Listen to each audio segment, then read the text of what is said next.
Disitulah dia melakukan aksinya. Mereka baku hantam sampai ibunya nggak punya tenaga lagi. Akhirnya ibunya menyerah dan menerima banyak pukulan, mendapatkan banyak pinjaman dan segala macam. Hai guys, welcome to Point Fighter. Thank you ya buat kalian yang udah klik video ini atau sekedar mampir doang. Thank you banget, thank you.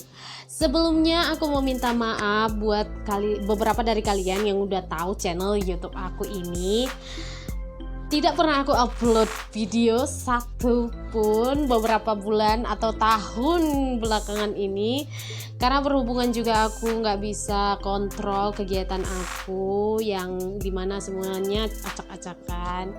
Jadi untuk kali ini aku mau fokus untuk video aku di channel ini, dan aku akan lebih giat lagi untuk mencari materi-materi yang sangat menarik buat kalian. Semoga kalian suka, dan jangan lupa klik tombol like, subscribe, dan komen kalau kalian punya tips and trick atau cerita-cerita yang menarik buat aku kasih tahu di video aku. Oke?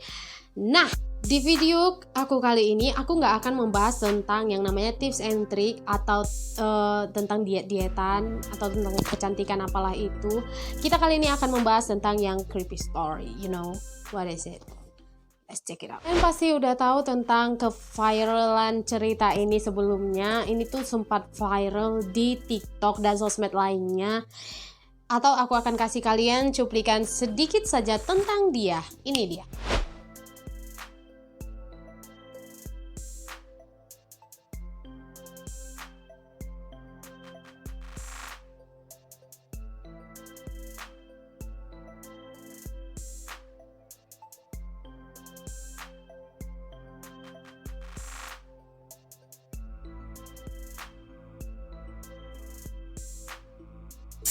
Kalian pasti udah tahu kan siapa dia?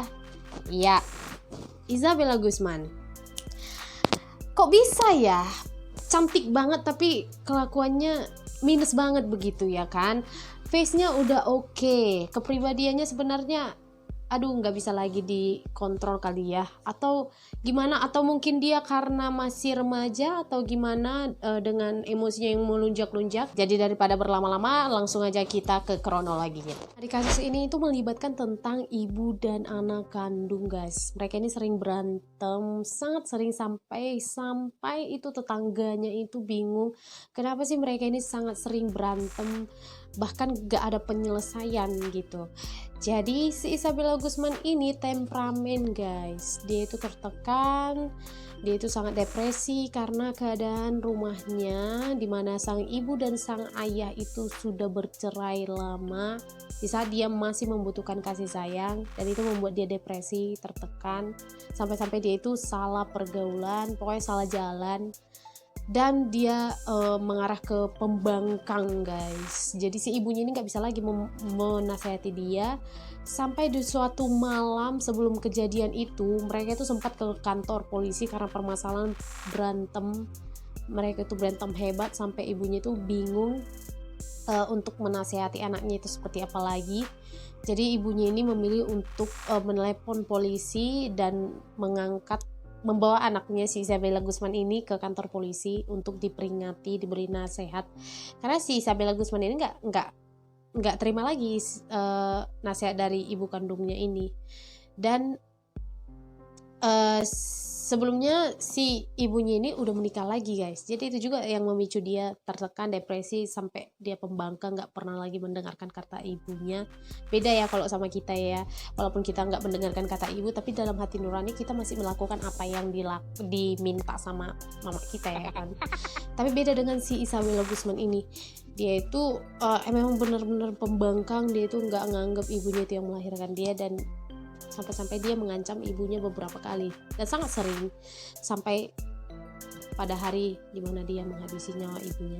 Jika ibunya itu pulang dari kantor setelah kejadian mereka di kantor polisi, si Isabella Guzman ini juga nggak terima gitu. Jadi dia tuh ngancem ibunya lagi, dia ngirimkan email ancaman kepada ibunya. Sebenarnya si ayah tirinya udah membaca emailnya ini, tapi diabaikan karena emang udah biasa kali ya.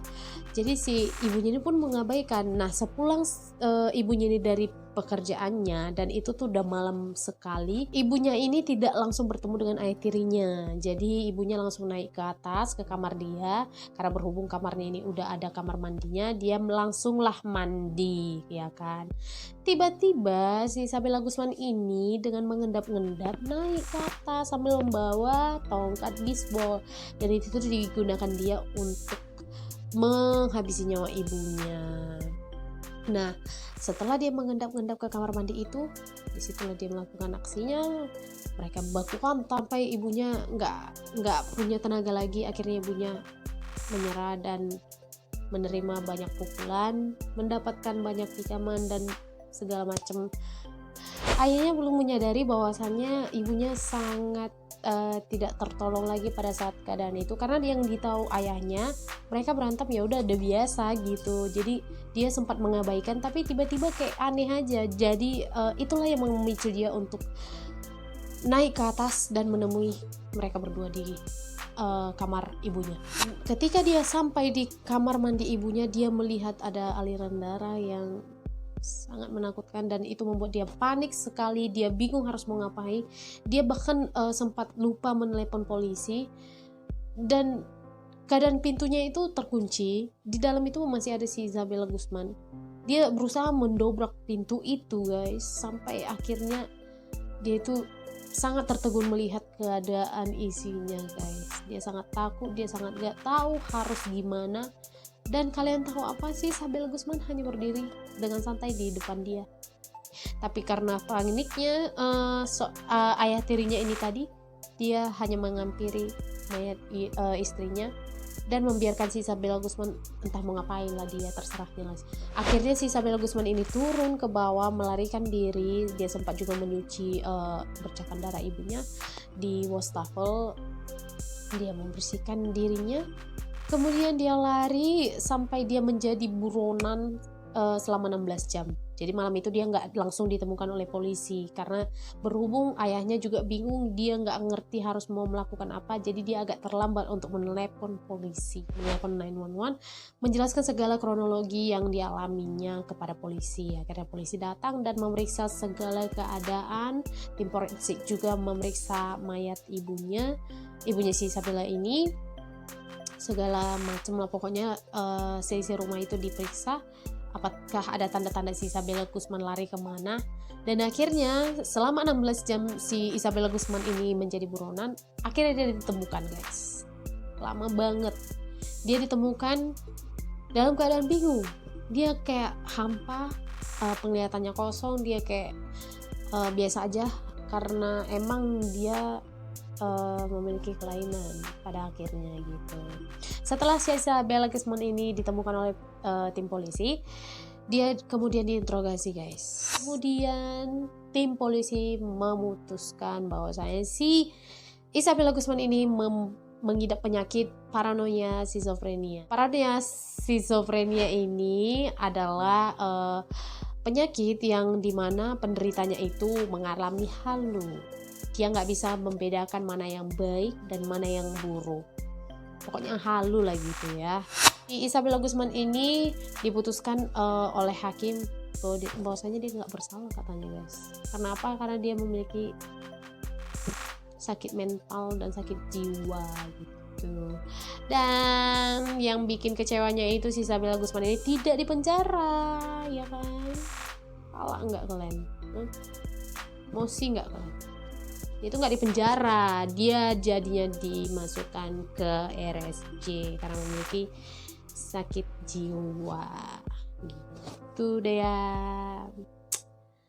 Sebenarnya sih ada kayak emosi ya, dia itu nggak ditahan gitu dengan kelakuan dia. Di satu sisi juga kasihan sih, dia tertekan, tapi itu sebenarnya salah dia sih. Dia nggak bisa membaca keadaan, dia nggak bisa menyimpulkan gimana, dia pun masih remaja pada saat itu ya kan. Ya udahlah. Jadi guys, itu dulu untuk video kali ini ya kan, itulah tentang kronologi yang dilakukan pembunuh cantik kita kali ini, yaitu si Isabella Guzman. Semoga kalian suka dengan video ini, dan apabila ada kesalahan kalimat-kalimat aku atau perkataan-perkataan aku yang kurang jelas, aku minta maaf sekali buat kalian semua. Dan kalau kalian punya saran, kalian boleh komen di bawah, ya kan. Kalian boleh share this video, like, dan subscribe ya guys. Thank you, see you in the next video, bye bye.